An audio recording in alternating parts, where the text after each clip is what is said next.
Alright, so as I said at the beginning of this, I've decided to go ahead and just put all of the animated movies in Blunt's filmography in this sort of one area here, apart from obviously Sherlock Gnomes, which I talked about when it came out. And I think we're just going to go in the order they were released, at least these four. The four we're dealing with, Gnomeo and Juliet, The Wind Rises, My Little Pony, and a little off-the-radar thing from last year called Animal Crackers. But we'll start off with Gnomeo and Juliet. Not only is it the first one here, but I believe it is also the first time she'd really done voice work outside of her Simpsons episode up to this point. Well, before we go into this, it is worth noting that there seemed to be another thing, but then I think I may have figured out what happened. There is this thing, apparently, this TV show or something, or there was a TV show, an animated show called, like, Angelina Ballerina or something, about a mouse that does ballet or whatever. And what seems to have happened here is apparently somebody came up with some, like, dream project or something and posted it online, and it was this Angelina Ballerina movie that would have Blunt in it as the mother, and I think McAvoy was listed in there also, and it was like a full-on cast list, and it's this whole, like, article that basically talks as if this is something that is real. And then I started to get a little suspicious when I saw, like, Tim Burton was listed as the director and Danny Elfman as the composer and stuff like that. And what seems to have happened here is that this is something that is clearly not real, yet somehow somebody seemed to have gotten a hold of this enough to where it's listed on Blunt's Wikipedia page. So I don't know how that happened or why it's there, but you'd think somebody would have noticed by now. But yeah, so as far as I know, apart from that Simpsons episode, this is, and interestingly enough, both characters are named Juliet. So, so I think this is what we're going to start with. But now, going in, of course, we know that this is going to be particularly self-referential, which is sort of doing it a favor because obviously it was one of those. We talked about this with Sherlock Gnomes also. It's one of those movies like where even like once the idea was announced, people were just like scoffing at the idea, and it's like that just sounds ridiculous, especially when you look at the fact that just how random it is that it was like backed by Elton John and Brian Taupin did the music for it, and it just seems like this really odd random occurrence, this movie. But overall, I don't remember it being that harmful when it came out. Certainly not the way people tried to build it up when Sherlock Gnomes came out. I still don't, as I talked about before, I don't understand where all that, hate comes from. But, so yeah, sure enough, it begins, and it's just like a play where the curtains open, and the little dude comes out and says, this story has been told before, and he emphasizes a lot. So, like, even in the first line, you kind of get that they know what they're doing. Even if it's, got some sort of different twist on it, they know they're pretty much doing the same thing. And it's one thing that's interesting about it is some of the humor that they seem to go towards, because it is very, like, it is so much a children's movie that it actually is rated G, which is something you don't really see anymore. Like almost everything, even if it practically has nothing in it, will somehow get PG just for existing. And the interesting thing is that despite this movie's G rating, and despite the fact of how innocent you have to be to get that, they still managed to, I was gonna say sneak some jokes in, but sneak is a pretty strong word. They're pretty right out and just right out there. So, I mean, and stuff that does seem mild, but like I said, when you see how strict the rating system obviously is, stuff like, let's kick some grass, or there's the fact, the line when, Tybalt's, like, angry because they say that they mistake him for, like, a begonia or something. He says, do I look like a begonia to you? And they say, no, you look like a pansy. There's just stuff that it almost feels like slipped by. There is one, I mean, it's not necessarily outright, but I could swear there's a point in time where they're talking about, like, the size of somebody's hat or something, and I swear it comes off as a dick joke. Which, honestly would not be surprising at all, but like I said, it's almost like they just sort of managed to sneak by these really blatant jokes, but nevertheless, here we are. So, it is worth noting that there is definitely a certain charm to the casting of McAvoy and Blunt as Gnomeo and Juliet, and I think that really comes through for, like, kind of the whole movie. Like, it's one of those movies where, like, I don't know if I would be as easy on it or be more dismissive of it if it weren't for the fact that I know and am very conscious of the fact that it's Blunt or that it's McAvoy. Two people that obviously I would just gravitate towards pretty much no matter what. So if it were any other two actors, I'm not sure if I would be as forgiving as it is, but honestly, that comes through so much that, yeah, even if they are garden gnomes, and even if it is a very, you know, going really for that kid demographic, I don't know. I honestly think that some of it still kind of comes off quite romantic in a way. Even in, like, some of the dialogue, like when she says, and it's all about that delivery too. The way that she's like, she's reading these lines, knowing that she's playing a garden gnome that's falling in love with another garden gnome, but you could swear she's like going back to some, because she did Romeo and Juliet on the stage, I believe. So it's like she's going back to those roots when she delivers these lines, regardless of what the context is. So when she says stuff like, because you're blue, my father sees red, and because I'm red, I'm feeling blue, or something. And it's like, that's kind of nice, actually, from a movie like this. And it actually does come through in that sort of way. And then there's stuff like, and they barely, like, you know, draw attention to it. But when she gets on the lawnmower, and it's just one of those scenes, it's sort of like, you know, the scene when Vanellope drives the car for the first time in Wreck-It Ralph. It's like, it's basically there. I mean, sure, it's for character, but it mostly seems like it's there just to keep kids distracted and be moving a lot and playing, you know, pop music or whatever the fuck. But then it, like, zooms out, and we see that she's drawn a heart with their initials in it, in the grass. And, like, none of the characters even mention that's what she did. It's just there, and it's like, that's actually really sweet. And the scene when he, like, he basically takes her hand, and it makes that little porcelain on porcelain sound, yet still somehow comes off in a good way, and he basically asks her to stay and, like, build a new garden with him. It's like, there's actually, like, legitimately touching moments here. Maybe I'm off my fucking rocker, but that's honestly just what I think of it, actually. And that's not to say that it also, it has plenty of, funny elements as well, like legitimately funny elements too, not necessarily just pity laughs, like when, you know, we've got the fish that's just on that hook for eternity, and she decides she's gonna, you know, do a good thing and take him off the hook and say, "You're free now," and he's like, "Thank you," and then he just sinks and face plants into the bottom of the fountain. The fawn, voiced by Ozzy Osbourne, is very funny, especially since he's also just kind of a really random thing that's in here, because usually, and we'll talk about this with My Little Pony a little bit, but it's like, when you hire somebody for a movie like this that sings, usually they're either going to be playing a character that's just here to sing, or is like a variation on them. Like, for instance, there is a Dolly Parton gnome that just looks and acts like her, which makes it even more hilariously random that Ozzy plays this fawn just as a character that's not even remotely related to him. That in itself is funny, but the whole sort of Spider-Man game he's trying to play too helps too.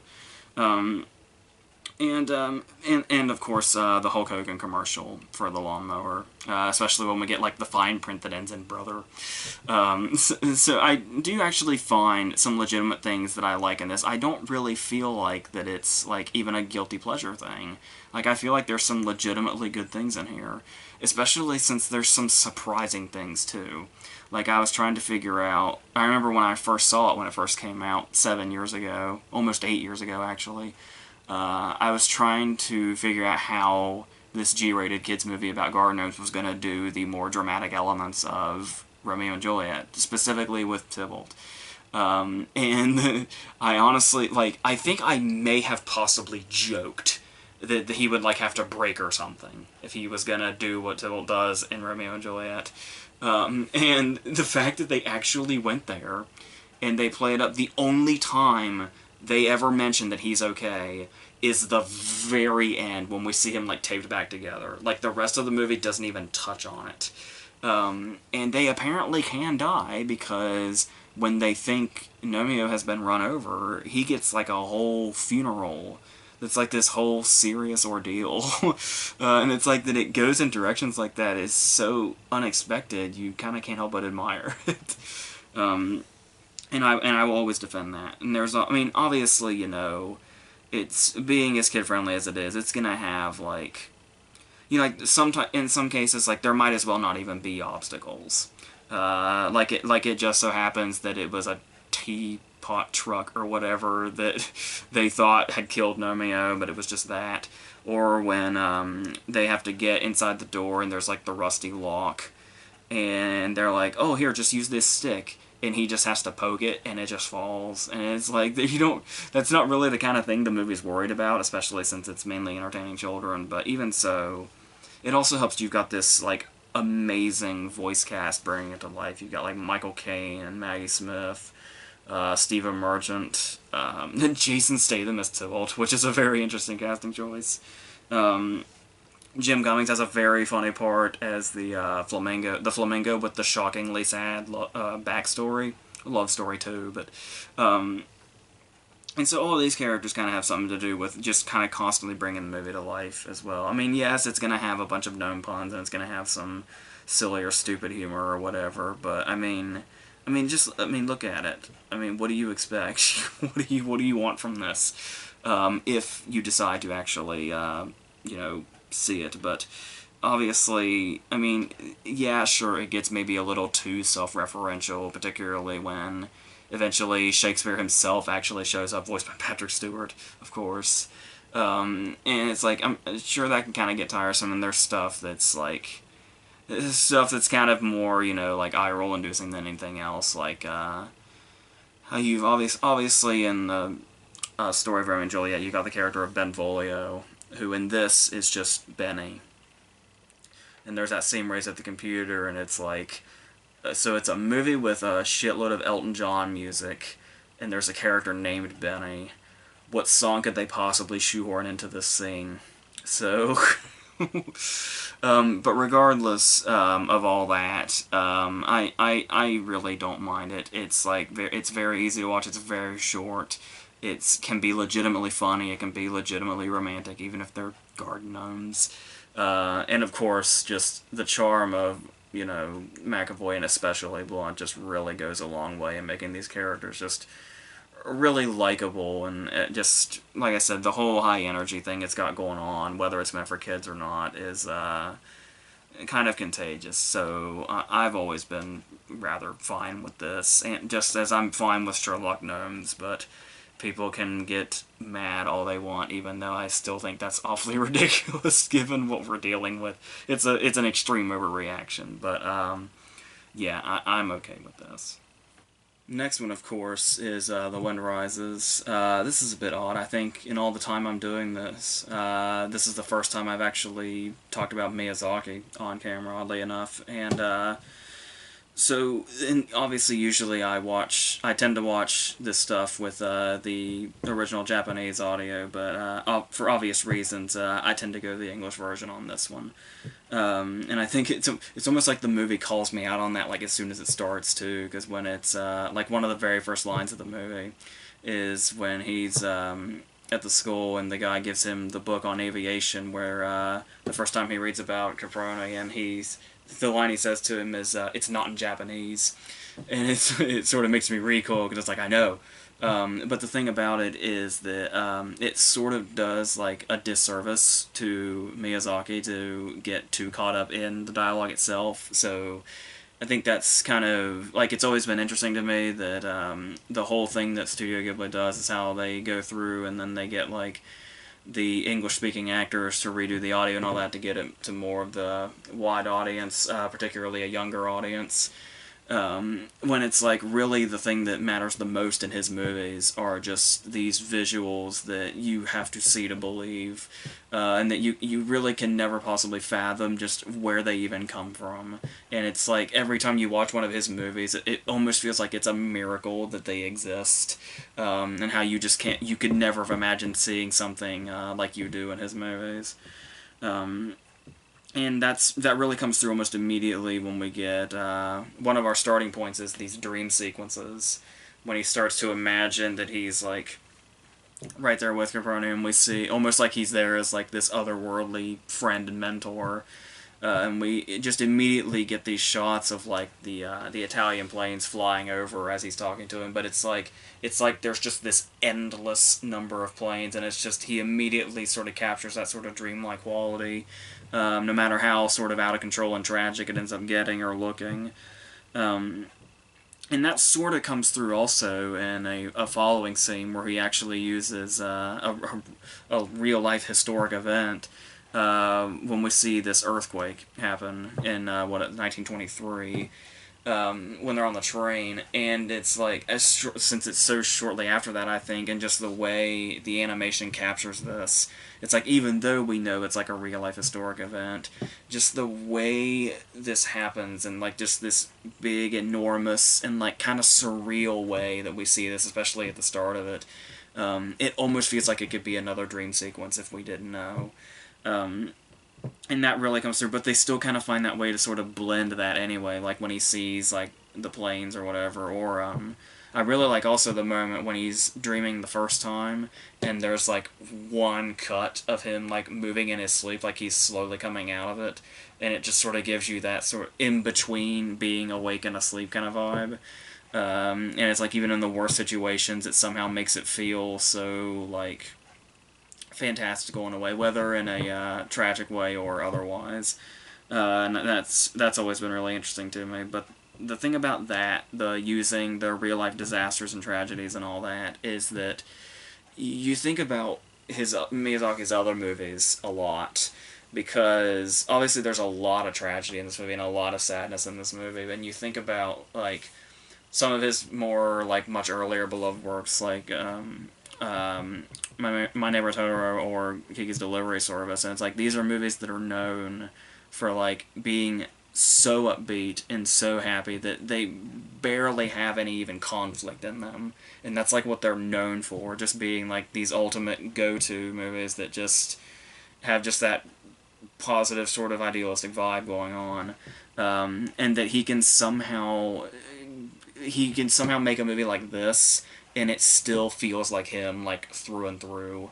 And just finding that balance, it's sort of like, it really sort of mirrors his main character here too, where it's like how he's sort of finding that beauty in order to, even through these tragedies that he's depicting that really happen, where we also have the main character who is obviously come through this sort of setback where the nearsightedness keeps him from being able to fly himself, so he decides to build the planes, and that's where he can find the beauty of his dream and all that. But then, as the war comes along, he, like, after he's seen the beauty in the planes and all that, he has to try to continue to see them that way, despite the fact that he and his friend are building them to be used in, like, war, and to, like, destroy and be destroyed and all that. Just that plane graveyard at the end just kind of really rams us home in a big way.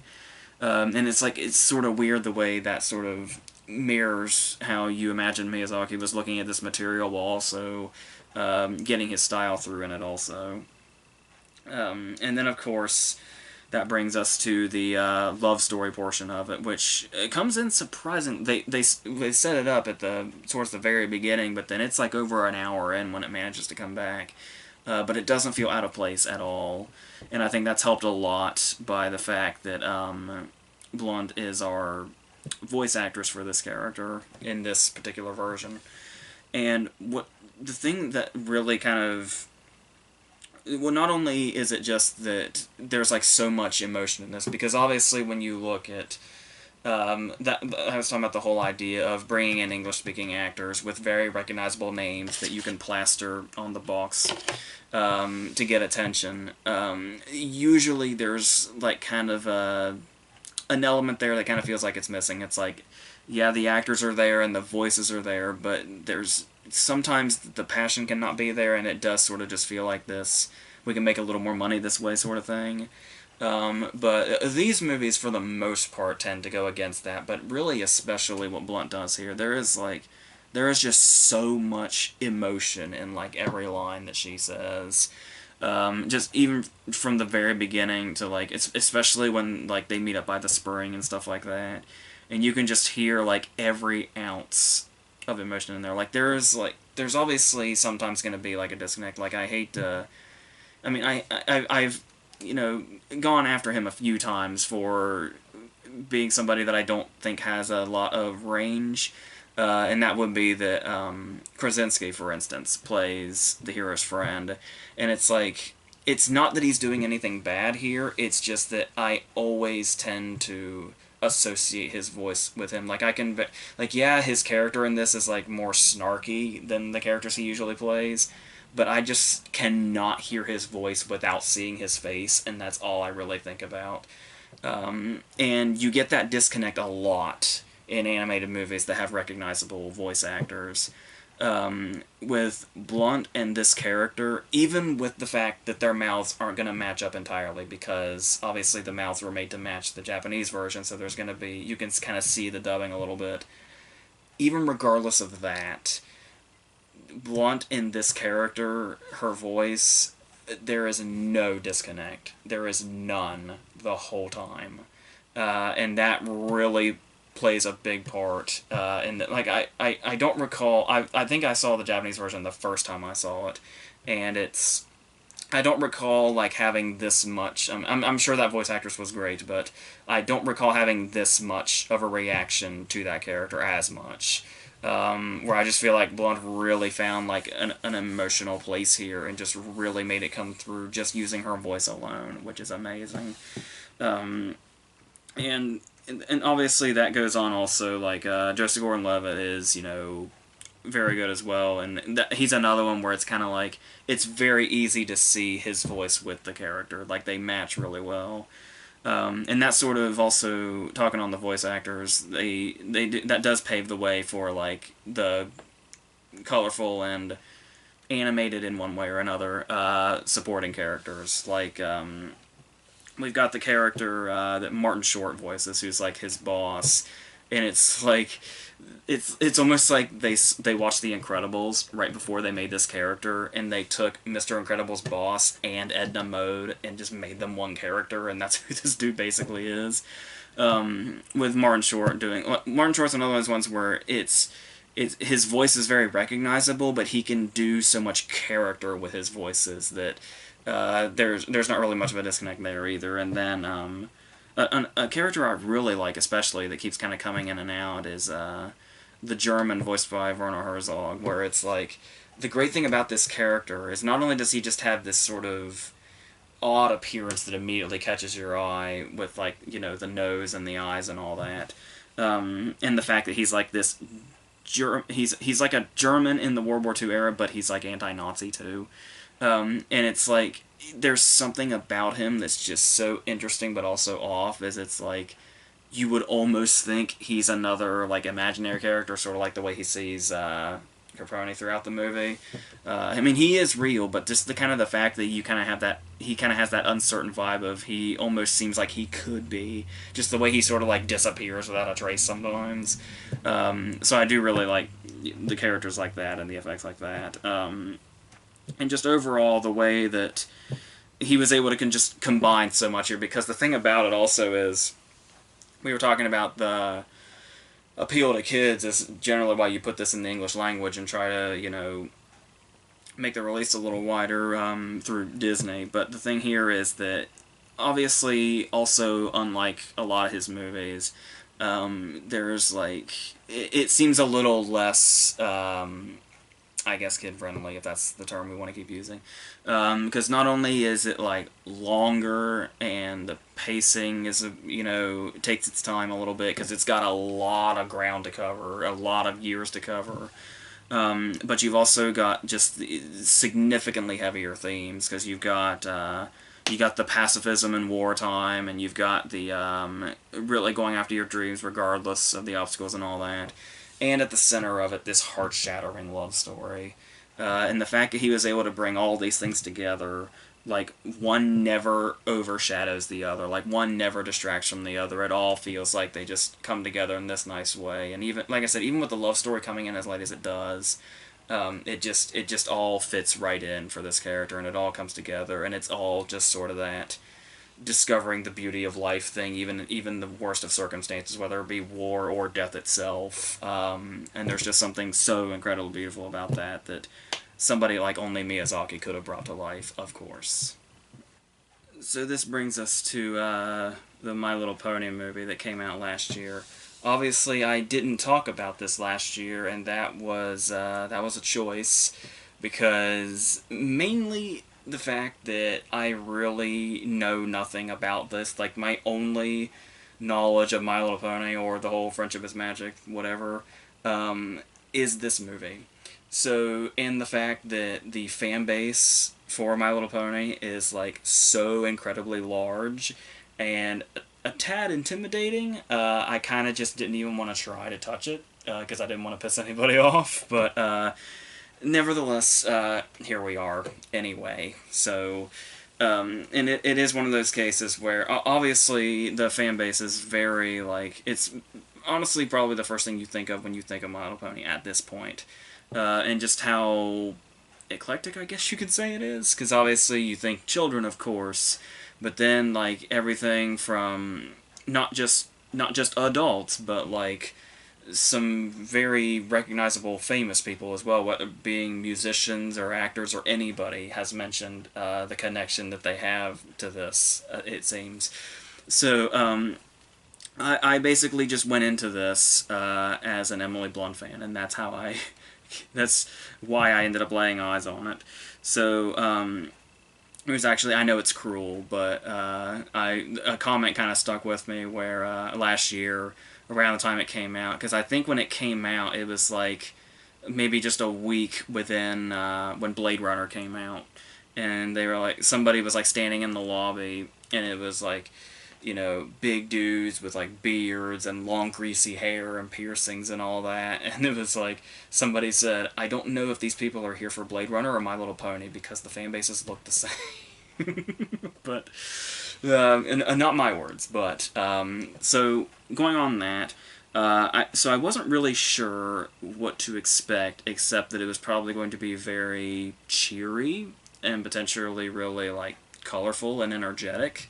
Which is what it is. It is, I mean, obviously, you kind of, there's no real, like, holding back on the tone here. It starts with them flying in, they play We Got the Beat, but We Got the Beat now has pony-friendly lyrics, and we just see this land that they live in. Not too dissimilar from the land that Blunt's character imagined up in that Simpsons episode, interestingly enough.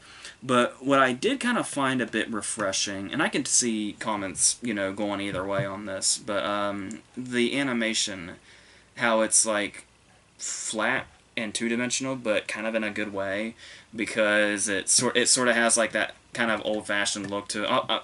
I struggle to say, you know, with computers, because obviously even the seemingly most crude of animation is still done with computers nowadays anyway, but that it doesn't have that sort of like DreamWorks Pixar three-dimensional look, because that's like what every damn animated movie looks like now.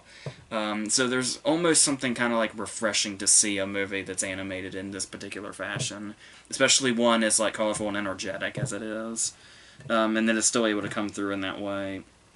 And that also comes through a lot with the, obviously, once again, we gotta really cash in on this, so you'll see that all the names across here are none of, like, the principal voice actors. These are all just the recognizable celebrity names. But the, you know, principal actors like Tara Strong and all of them are just really, like, so incredibly committed to these characters, and you can tell. And all of them just really come to life in a nice way. Actually memorable to the point that, like I said, I didn't know anything about this going in, like, not even character names. They made them memorable enough to where I could probably tell you a few character names, actually. Who is it? Princess Twilight is like our main one, and then there's like Pinkie Pie. Applejack is like what the southern one or whatever. So that's a start. Like in a worse movie, like with worse characterization, I would never remember these characters' names. So that's a start. And then of course I remember both of Blunt's names too. And speaking of her, as I said, I did feel a bit kind of off going into this, and almost like I was sort of betraying the sort of central message here, because it was like I went into this as an Emily Blunt fan and nothing else, and I knew the kind of character she was playing. So like when everybody's here and like everybody's bouncing, they're shooting cakes out of cannons and shit, all this stuff that's just like the happiest stuff you've ever seen. And then when I saw like the dark clouds coming in and the shadows and everybody got scared, I started to get excited. I was like, oh my gosh, he's coming. So that's how I was viewing this, unfortunately, but for them, unfortunately, but still. And then she comes in and she's like, all badass with her broken horn. She can electrocute people. She can kick orbs into you and like freeze you into a statue and all that. She's got that relentless scowl just constantly. That sort of I don't give a fuck voice. I do kind of wish that she was a bit more, sort of like I was talking about the emotion, the wind rises, or just, the lovely charm that came through in Gnomeo and Juliet, or like in The Simpsons when she was like doing a whole different voice. It would have been nice if she was able to get a bit more creative with the voice. I do know that she kind of just has to be that sort of, she kind of has to have that fuck the world tone. But still, it's like, especially when you compare it to the person that seems to, apart from the main cast, the person that absolutely, positively, far and away is clearly having the most fun with this is Liev Schreiber as, who is he? The Storm King. He's our villain. And I don't imagine that, I think I actually saw an interview around the time it came out where Liev Schreiber said that he felt like this was like, being dead serious too. He said something on the lines of, "This is probably the most unhinged character he's ever played," and that's kind of saying something. But that really comes through and really kind of sort of adds to the fun nature to it when you just hear how much he's so into it. And like I said, I know the character pretty much calls for what she gave, but I do wish the character had given Blunt a little more room to be a bit more, because for a lot of the time it almost like, while she does have that tone down, it's like she does seem a bit bored sometimes, but then there's cases that balance it out where it's like, if there's some scenes where she seems like she's bored, she also gets a song that she does amazingly, so there's a balance there, and once again she gets like a really kind of legitimately sad backstory. And not necessarily just the cutesy animation. It actually does kind of come through. But that's the thing, though, is that I get it. Like, if somebody isn't into this. Like, this isn't, like... I mean, I see the appeal in this movie, but it's like, I'm probably not going to, like, further go into the My Little Pony universe for any reason. But I do also get where there's probably people that absolutely hate this as well. People like me, usually, who just go to, the animated movies, and it's just like, they seem so lazy and annoying and like maybe too kid-friendly, way too cutesy and all that. And I could totally see somebody seeing this way too. Like, it's not even like a movie that I like, it's not like a movie I'm in love with or anything, but I'm not like saying, oh, it's all this too, like, or if it wasn't, if it didn't have Blunt or Liev Schreiber and all them in it, because it does still have those vibes. Like I said, I can easily see it coming off as like shrill and way too cutesy and all that. Certainly one of those like almost sellout movies where, like I said, all the cast list mentioned is just the famous people, and some of which are barely in it. Michael Pena is also worth noting, who's like Blunt's like hype man. Is really funny at times as well. But also, as I mentioned before, it's one of those movies where one of those animated movies where a singer is cast as a character that's made to look like them, just so they can sing, just so they can have a song during the end credits, basically. And it just stuff like that kind of rubs you the wrong way, and it's like it just feels very. We're just here to, sell this, which, and you could take that as you could take this as like a whole merchandising thing, given this whole sort of My Little Pony empire or whatever the hell you want to call it exists. Um, so yeah, so I can see it from both directions. I can see where people actually take in the messages and like love the characters and all that. I can also totally see the side where people see it as like, oh, just fucking kill me watching this. But I'm like right here in the middle. I can see both sides of that. But so yeah, there's not really much else to add to this. So now we're going to end this on Animal Crackers, a small animated movie that came out last year that, to my understanding, not a lot of people apparently seem to know it exists. And it's one of those cases where I think when it was when the first poster was released or something, it was another one of those concepts that, or what people thought was the concept that people just kind of scoffed off, because when they saw that it was just a movie called Animal Crackers, that was an animated kids movie, I think people assumed it was going to be something akin to like when Disney did like that Gummy Bear show, where it was just a show based on gummy bears alone.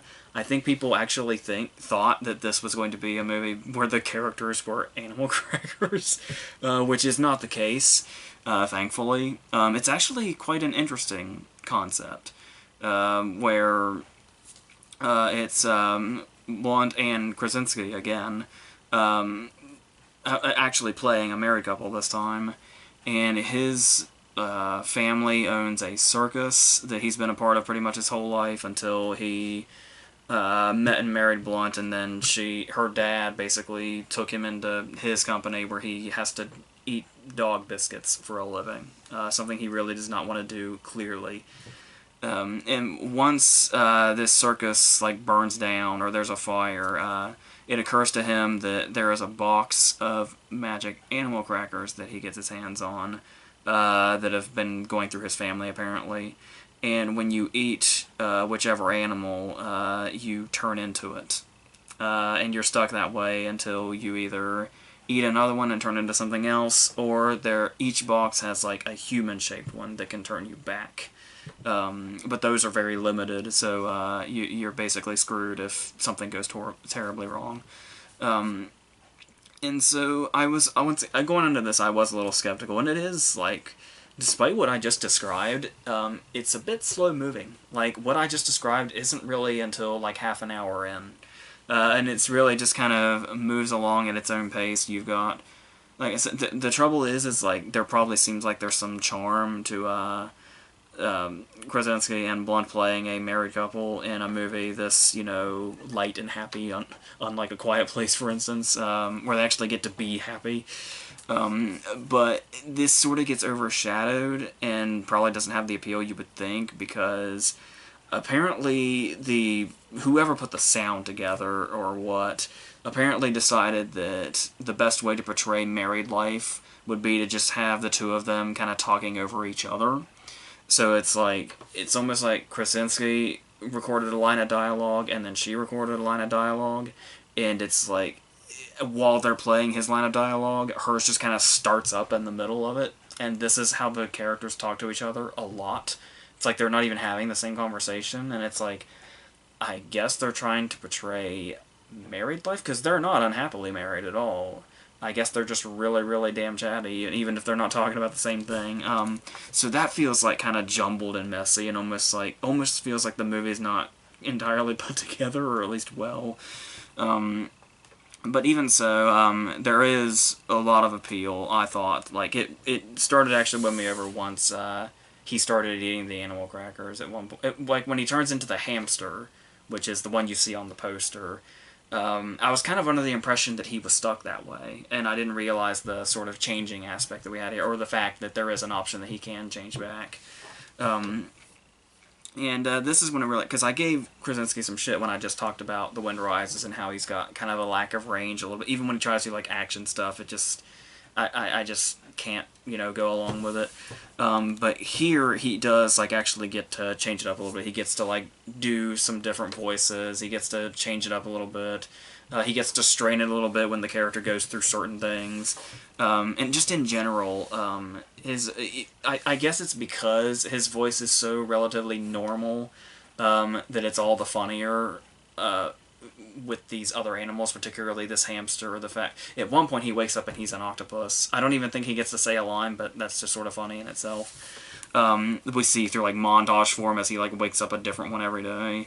And yeah, once it does that, it really finds this energy that it didn't really have in the first third, that it keeps up throughout the rest of it. And I think that's helped a lot by the fact that we've got a villain voiced by Ian McKellen, and his little sidekick voiced by Gilbert Gottfried. So, just Ian McKellen and Gilbert Gottfried as the villains. Take that for what you will. But it's probably about what you're expecting, and everybody seems to like really be into this voice-wise, which, like I said, is a bit rare, especially when you're like you've got a cast list as long as this one does. Though there is one moment that I still can't quite explain, where Ian McKellen gets a villain song. And if when you watch Disney movies and you see, like, when the villain's going to have his big number, because it's usually one of the more memorable songs, and there's usually, like, a green tint. And he gets the whole thing, he gets the green tint and everything. And then this song goes, and it's, like, this big whole number with him and Gilbert Gottfried, and it's a pretty decent number until it occurs to you, wait a minute, this isn't a fucking musical. This is the only musical number in it through the whole thing. I don't know what happened here. It's almost like it was gonna be that, and then they scrapped the idea, but they forgot they'd already done this song, or they'd already done it, and they were like, fuck it, just keep it in there.